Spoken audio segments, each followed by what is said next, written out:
So if you have a power series, if you have a field, if you look at this power series ring in any finite number of variables, that's a UFD. If you take that same field, if you take a polynomial ring in any collection of indeterminates, it can be uncountable, it's still a UFD. The Gaussian integers, Z adjoined with I is a UFD. Z adjoined with the primitive third root of unity is a UFD. But there are many that are not. So here's some bad examples.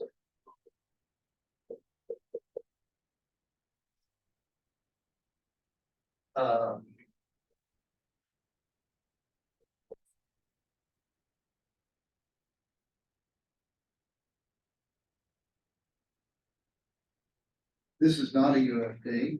I'm going to give you kind of these examples that you can play around with without proof. How do I want to do this? How about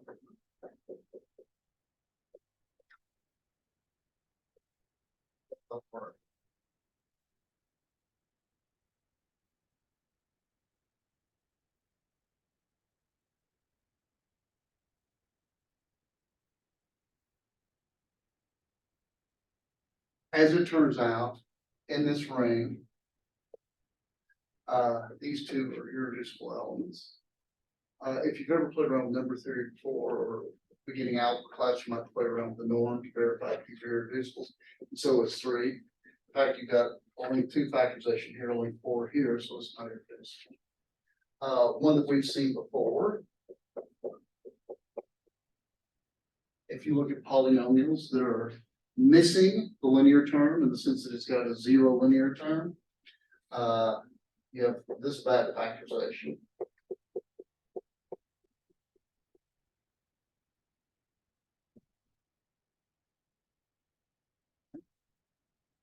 And even more dramatically, I may give you all this one later if you won't like it.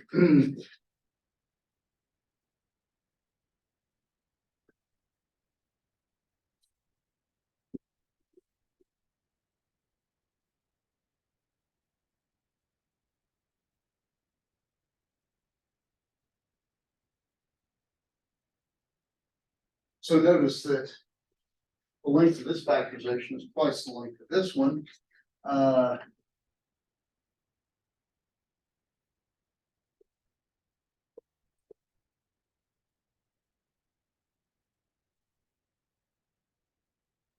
It is more dramatic.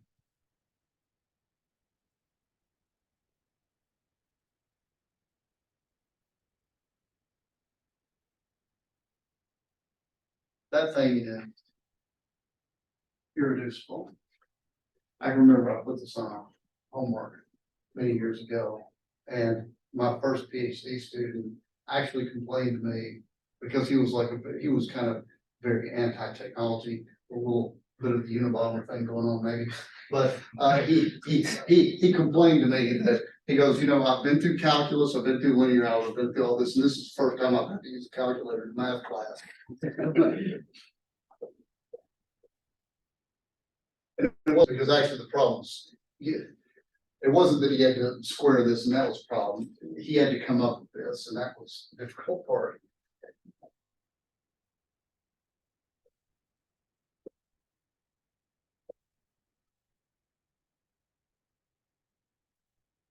That's an even more dramatic example because it turns out that those 2 factors there are both irreducible, and 3 is irreducible. So you've got a factorization of 1.2 and 1.12. And in fact, if you give me any positive number, I can come up with some quadratic extension where I've got something of length 2 and something of length longer than whatever number given.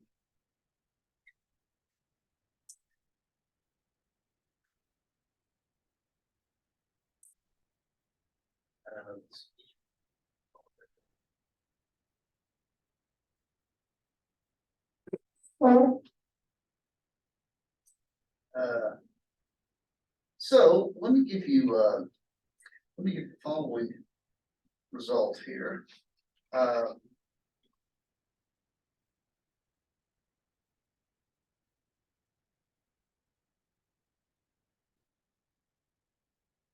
theorem.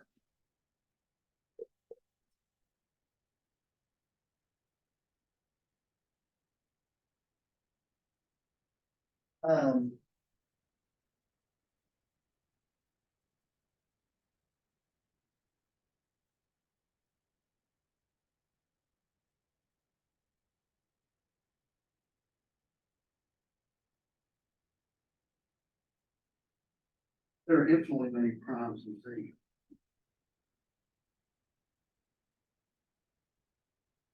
Anybody know how to prove this?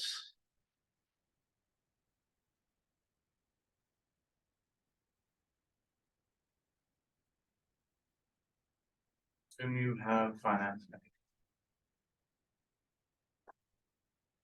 And then just multiply them all, add one. That's the classic. How many of you have seen that proof? Right. Anybody seen a Calc 2 proof? Proof.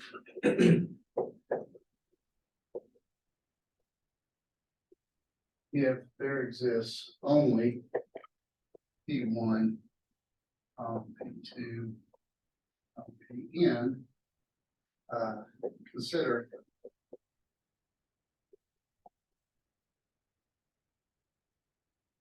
this is a beautiful proof, right? Multiply all the primes. There's only finitely many, and look at this element. Right? This element has to decompose. It can't be irreducible itself, or it can't be prime itself because it exceeds the value of Pn, which means that it must be divisible by one of these, but no prime can divide this because any of the primes on my list divide this piece, but not one. Right? That's more proof. Here's another one. Suppose P1, P2, Pn are exhaustively the primes.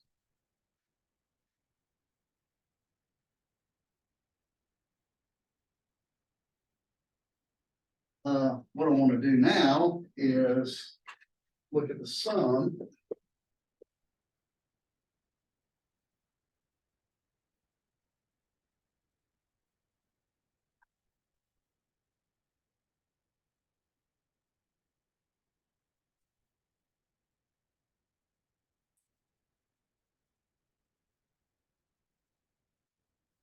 Now, this is a geometric series. And R is 1 over pi, which is strictly less than 1.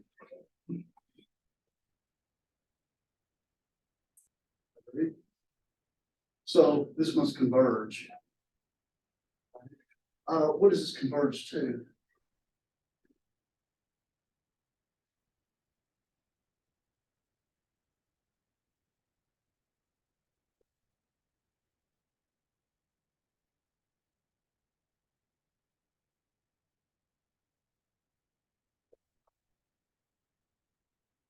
Do I agree with it? It's not a geometric series, right?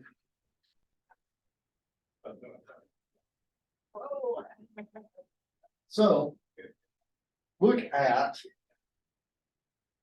P1, P1 minus 1, P2, P2 minus 1, all the way up to Pn, Pn minus 1. And that should be sum k equals 0, 1 over P1k, sum k equals 0, 1 over P2k, sum k equals 0, 1 over Pn.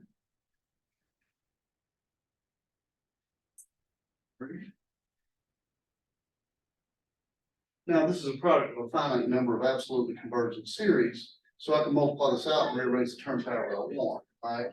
This should be absolutely convergent, so can rearrange after multiplication.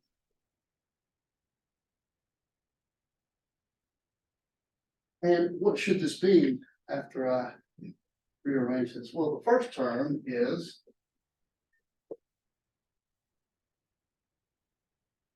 basically what you're going to get is you're going to get 1 well, you're gonna get one first term.